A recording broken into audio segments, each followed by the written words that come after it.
जैसे इस ईथर में हम सब मनुष्य रहते हैं, तो हम ईथर तो नहीं है ना, हाँ? हम मनुष्य रहने वाले इस ईथर में रहते हैं।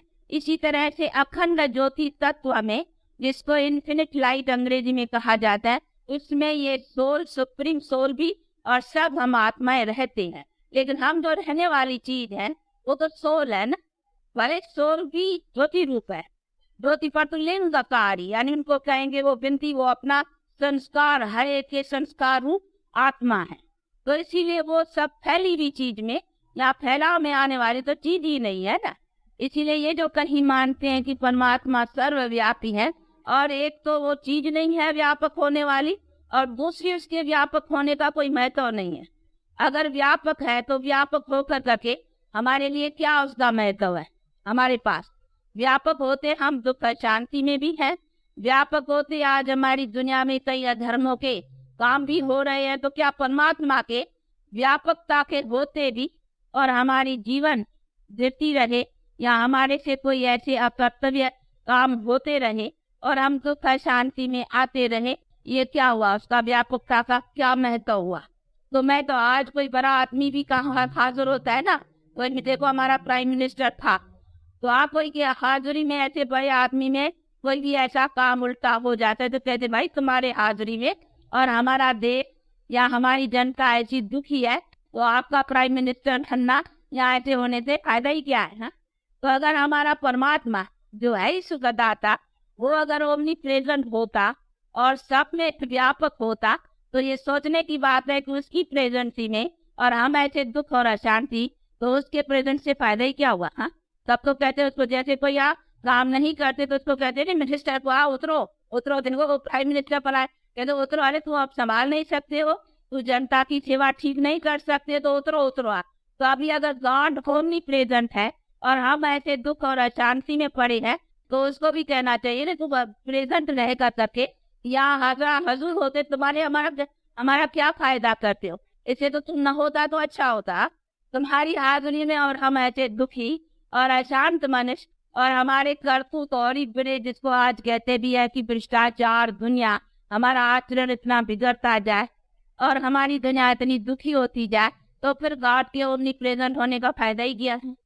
तो एक तो उनका फायदा नजर, दूसरी वो कोई ऐसी चीज भी नहीं है जो वो चीज बैठ कर करके सब में व्यापक रही। इसीलिए ये भी बातें समझने की हैं कि जिसको परम आत्मा कहा जाता है वो सोल है, उनका अपना नॉलेजफुल, इनमें अपने सभी हम आत्माओं का नॉलेज है कि हम आत्माएं कैसे ऊपर थी, यानी ऊंची थी। ऊपर का मतलब ऐसे नहीं है हम अपने लाइफ में ऊंचे थे और फिर कैसे गिरे हैं, ये सारा हमारे कर्मों के चक्कर का जो है, ये सब इसके पास नॉलेज, इसीलिए इसको नॉलेजफुल कहा जाता है। और वो अपने टाइम पर आकर करके नॉलेज देते हैं, और फिर आकर के हम मनुष्य आत्माओं को नॉलेज के थ्रू वो हमारे में ताकत भरते हैं, जिससे हमारे जीवन को सुख और शांति प्राप्त करती हैं हम, और ये कराने वाला निमित्त बनता है। तो इनका कर्तव्य हो गया ना, और इनका जो अपना संस्कार है नॉलेज देना और सबका नॉलेज इनके पास रहना, तो वो तो कोई चीज है ना।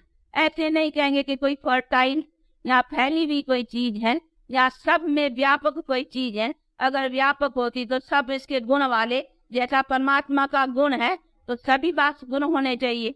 गॉड कहा जाता है नॉलेजफुल, तो फिर सब नॉलेजफुल हो जाने चाहिए। बाकी वो व्यापक होकर के बैठ के क्या करता है?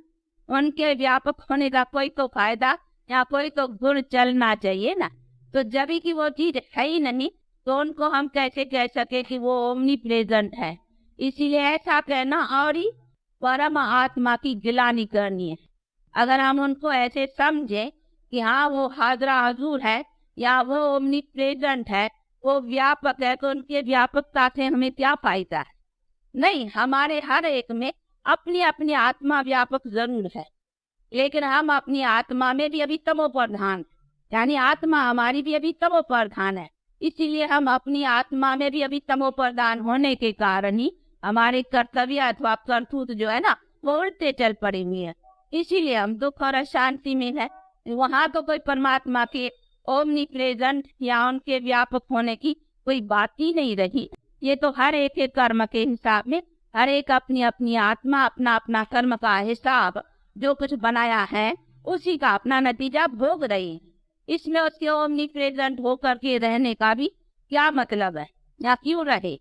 रहने की तो कोई बात ही नहीं। कई समझते हैं वही तो चैतन्य सत्ता है ना, ये जो हमारा हाथ भी चलता है ना, पैर भी चलता है या हम बोलते हैं, अगर वो परमात्मा न होता तो ये चैतन्यता न होती। तो इसीलिए कई समझते हैं वो चैतन्यता परमात्मा की है, पर तो ऐसी बात नहीं है। चैतन्य तो आत्मा भी है ना, आत्मा को भी कहा जाता है सत्य चित्त आनंद सब, यानी वो भी चैतन्य है। परंतु वो चैतन्य तो आत्मा अपना देखो शरीर से जब ये आत्मा निकल जाते हैं, एक शरीर आत्मा छोड़ती है दूसरा लेती है, तो डेड बॉडी पड़ी हुई है, क्या निकल गई? आत्मा निकली ना। तो आत्मा को चैतन्य कहेंगे ना, ऐसे थोड़ी कहेंगे परमात्मा निकल गया, कहेंगे आत्मा निकल गई। तो आत्मा में भी अपनी चैतन्यता तो है ना, जो शरीर में थी तो शरीर के द्वारा आत्मा बोलती थी और चलती थी, सब होता था। जब ये आत्मा निकल गई तो वो बॉडी पड़ी है, फिर कुछ हाथ चलती फिर बॉडी तो कुछ नहीं हिले चलेगी ना। हाँ, वो आत्मा निकल गई तो आत्मा निकल गई कहेंगे ना, उसने जाकर के फिर जो शरीर लिया फिर वो चलना फिरना शुरू करेगा। तो ये सभी चीजें समझने की है कि आत्मा भी अपने गुण में चैतन्य है। ऐसे नहीं कहेंगे सिर्फ परमात्मा चैतन्य है, आत्मा भी तो चैतन्य है ना। तो आत्मा में भी अपनी चैतन्यता की सत्ता है। तो वो जो चलना फिरना है हर एक का, वो आत्मा की चैतन्यता से। बाकी ऐसे नहीं कहेंगे कि वो कोई परमात्मा है तभी चलता फिरता है, अगर परमात्मा न होता तो चलते फिरते कैसे? तो चलने फिरने के लिए कोई परमात्मा की वो चैतन्यता मानना या परमात्मा को चैतन्य इसी तरीके से मानना, ये भी रॉन्ग है।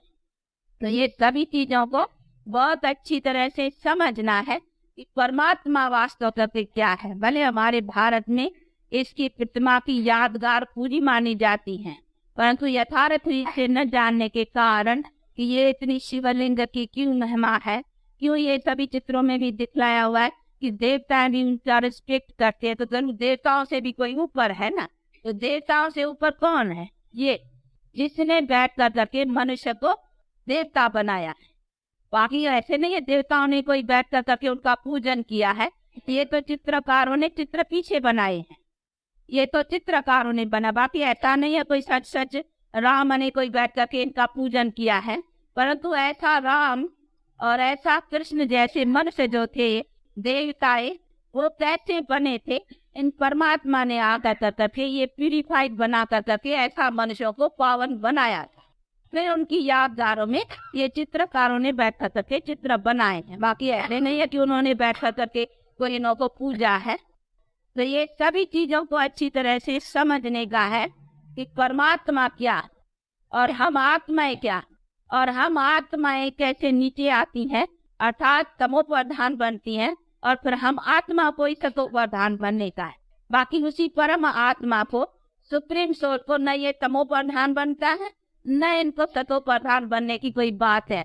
ये एक ही सोल है जो जन्म मरण रहित होने के कारण इनको नीचे ऊंचे होने की कोई बात ही नहीं। इसीलिए इनकी महिमा है कि ऊंचे से ऊंचा भगवान, यानी हमारे को भी ऊंचे में ऊंचा आकर के बनाती है मनुष्य को, जिसके ऊपर कोई मनुष्य है ही नहीं। देखो ऊंचे में ऊंचे मनुष्य कौन से है? देवताएं। तो ऐसा सबसे ऊंचा मनुष्य बनाना ये किसने बनाया? इसने, परमात्मा। तो मनुष्य को भी ऊंचे में ऊंच बनाने वाला ये सबसे ऊंचा हो गया ना।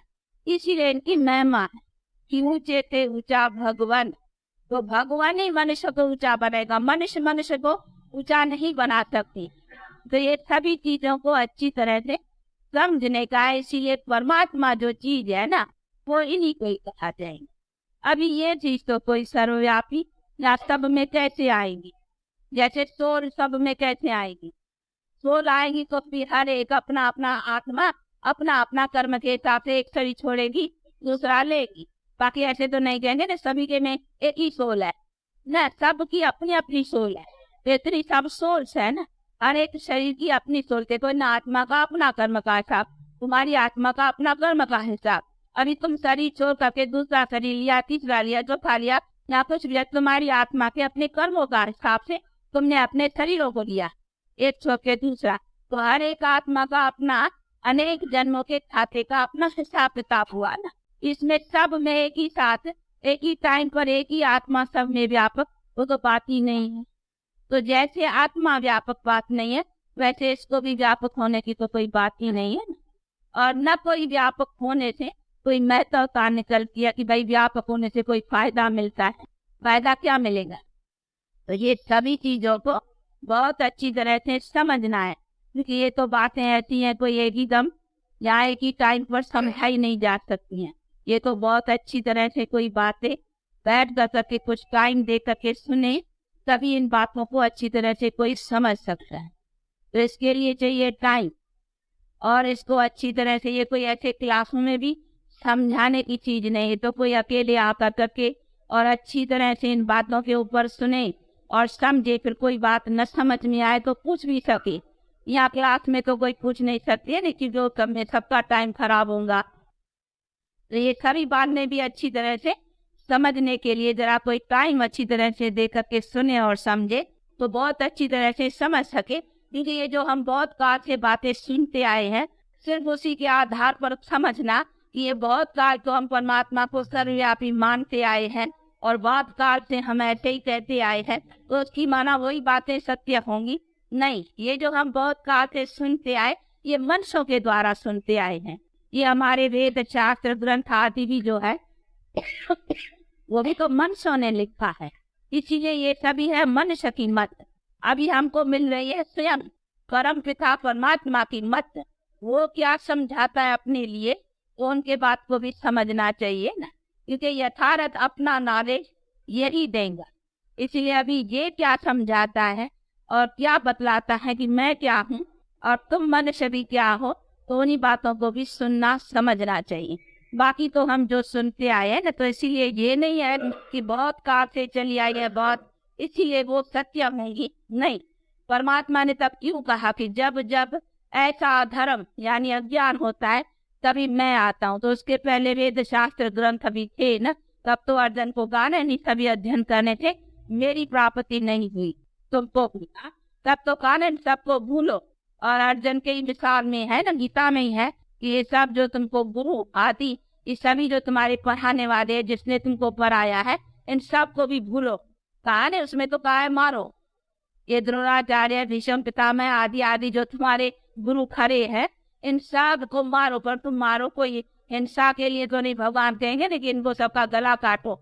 उनका मतलब यही था कि इन सबको भूलो, जो तुमको उन्होंने पढ़ाया सिखाया, तो इन गुरुओं को भी भूलो और ये मामा काका चाचा बाबा भी भूलो, और जिन्होंने भी जो भी अभी तुम्हारे सब ये रिश्ते हैं इनको भूल करके अभी मेरे से अपना रिश्ता जोड़ो।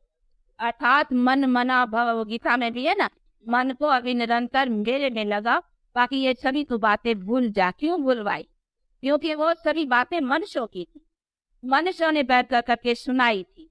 इसीलिए बाप ने समझाया कि वो मनुष्य की बुद्धि है, अभी मेरी बुद्धि जो है ना वो तो सबसे श्रेष्ठ है ना, और यथार्थ मेरी बुद्धि तुमको नॉलेज दे सकेगी, मनुष्य की बुद्धि तुमको यथार्थ नहीं देंगी। इसीलिए कहा उन सब बातों को भूल करके अभी जो मैं सुनाता हूँ उन्हीं बातों को सुन और उसी को सुनकर उसी पर अभी चल, तो तू अपने स्वर्ग का अधिकार पा सकेगी। तो ये जो अभी अपन सुन रहे हैं ना, ये कोई मनुष्य की मत नहीं है, हम कोई मनुष्य के द्वारा नहीं सुन रहे हैं। ये भी कोई भूल न करे, हमको कोई दादा नहीं सुनाते हैं, क्योंकि बहुतों ने सुना है दादा का नाम, इसीलिए बतलाया जाता है कि हमको कोई नॉलेज देने वाला दादा नहीं है, दादा को भी नॉलेज देने वाला ये।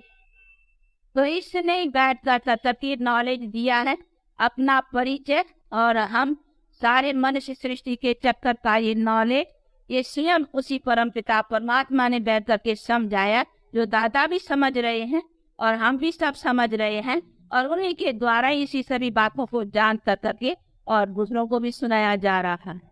तो ये नॉलेज कोई अपनी मन मत या अपनी कोई कल्पना नहीं है, ये उनकी यथार्थ जो जानी जाननहार और जिसको नॉलेज फुल कहा जाता है वो बैठ कर करके समझा रहा है। अभी इसको भी समझाने के लिए ऑर्गन्स तो चाहिए ना, इसीलिए वो आकर करके टेम्पररी मुख का आधार लेकर करके और सुनाते हैं, बाकी सुनाने वाला ये।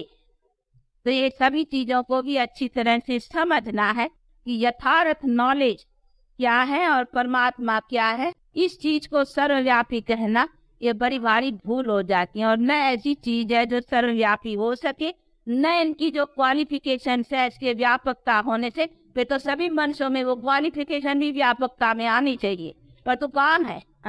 ये तो मनुष्य और ही डिस्क्वालिफाइड बनते जा रहे हैं। अगर ये सब में व्यापक है तो फिर इसकी व्यापकता का महत्व क्या हुआ? तो ये सभी चीजों को जब भी मनुष्य भी कोई प्रेजेंट रहता है जिस स्थान पर, तो उनको भी खींचा जाता है, भाई आपकी हाजिरी में ये काम ऐसा नहीं होना चाहिए। तो हमारे इतने परम पूज्य परमात्मा अगर अभी हाजरा हजूर हो, तो इसकी हाजिरी में क्यों हमारी दुनिया ऐसी गिरती आई है? फिर तो उनके होने से हमारी दुनिया ऊंची ऊंची चलनी चाहिए, पर तो ऐसे नहीं। तो ये सभी बातें समझनी थी। ये बाप कहते हैं मैं जब भी आता हूँ तो मैं आकर करके दुनिया को ऊंचा उठाता हूँ। मैं एक ही बार आता हूँ और एक ही टाइम आता हूँ, और वही टाइम आकर कर मैं दुनिया का डिस्ट्रक्शन और कंस्ट्रक्शन का काम करता हूँ। तो उसके कर्तव्य करने का तो बहुत महान महिमा है ना। ऐसे नहीं है कि उनका कर्तव्य कोई सदा ही चलता रहता है। कहीं ऐसे समझते हैं कि उनका काम तो सदा ही, ये सब जो कुछ चल रहा है ना, यही तो परमात्मा की सत्ता से चल रहा है। लेकिन ये सत्ता थोड़ी जिसमें हम दुख और अशांति, जहाँ हमारी दुनिया दुख शांति में और इतनी अपने आप दुष्ट आचरण में चलती जा रही है, उसमें उनकी व्यापकता रखना, ये तो गोया उनकी इंसल्ट ही करना है ना। तो ये सभी चीजों को समझना और यथार्थ अपने पिता को जब तक न जाने तब तक हमारा योग अथवा कनेक्शन उस बाप से हो नहीं सकता। क्योंकि हम परमात्मा को देवता को भी नहीं कह सकते हैं, राम कृष्ण आदि को भी परमात्मा नहीं कह सकते, उनको भी देवता कहेंगे। वो तो मनुष्य जो देवताएं थे, जो क्वालिफाइड मनुष्य थे वो थे, बाकी परमात्मा तो इनको कहेंगे। तो ये सभी चीजों को समझने का है। इसीलिए परमात्मा का ऑक्यूपेशन और देवताओं का ऑक्यूपेशन, ये सभी बातों को समझना चाहिए। ऐसे नहीं है सब मिल मिला कर करके एक ही एक था, परमात्मा भी एक ही एक, देवता भी एक ही एक, मनुष्य भी एक ही एक, सब एक ही थोड़े यार। मिनिस्टर भी एक ही एक, गवर्नर भी एक ही एक था, सब एक ही जैसा होता। सबका ऑक्यूपेशन, सबकी पोजीशन, सबका कर्तव्य अपना अपना है। इसीलिए देवताओं का कर्तव्य अपना और परमात्मा का कर्तव्य अपना, और सभी का अपना अपना समझना ही चाहिए। सबको मिला करके करने से, यही तो देखो इसी कारण ही तो हम आज भूल के कारण ही तो दुखी हुए हैं। तो इन सभी बातों को अच्छी तरह से समझना है, और समझ कर करके यथार्थ से अगर उससे हम कनेक्शन जोड़ेंगे ना, तभी हमको उनका यथार्थ बल मिलेगा। तो ये सभी चीजें समझने की। अच्छा, अब टाइम हुआ है इसलिए कि आप बंद करते हैं, लेकिन इन बातों को, ये ऐसी विषय है जिसके ऊपर तो बहुत टाइम है, समझने की बातें हैं। क्योंकि बहुत काल से ये बातें चली आई है ना, तो इतनी जो बातें चली आई है उसको अभी परमात्मा फिर राइट वे कैसे समझाते हैं, तो उन बातों को भी तो समझने का टाइम चाहिए। तो इसीलिए कोई नए आए हुए हो तो नौकराए हैं, तो कुछ टाइम देकर करके सुनेंगे, आकर के समझेंगे, तो अच्छी तरह से समझ पा सकेंगे। अच्छा, 2 मिनट साइलेंस, जब तक कि उससे रिलेशन जोड़ कर करके याद रखो। हम जानते हैं उससे हमारा क्या रिलेशन है। अभी प्रैक्टिकल में उसके साथ रिलेशन भी है कि हम उसकी संतान है प्रैक्टिकल, और उनका जो फरमान है भी होली योगी, अर्थात पवित्र रहो और फिर मेरे साथ मुझे याद भी करो। याद करने का क्यों फरमान है? क्योंकि हमारे पर जो पापों का बोझ है पहले का चढ़ा हुआ, उसको उतारने के लिए कहा भी है गीता में कि पापों को नष्ट करना, मेरा योगी पापों को दगत कर सकेगा। तो मेरा योग उनको याद रखे, और कभी जान कर सके, ऐसे नहीं कोई भी रूप से याद करे, जैसे भी करे नहीं। कहते यथार्थ में जो जैसा मुझे जान कर सककर यथार्थ रीति से जो याद करते हैं, वो मुझे यथार्थ पाते, अथवा मेरे द्वारा यथार्थ जो प्राप्त है वो करता। अच्छा।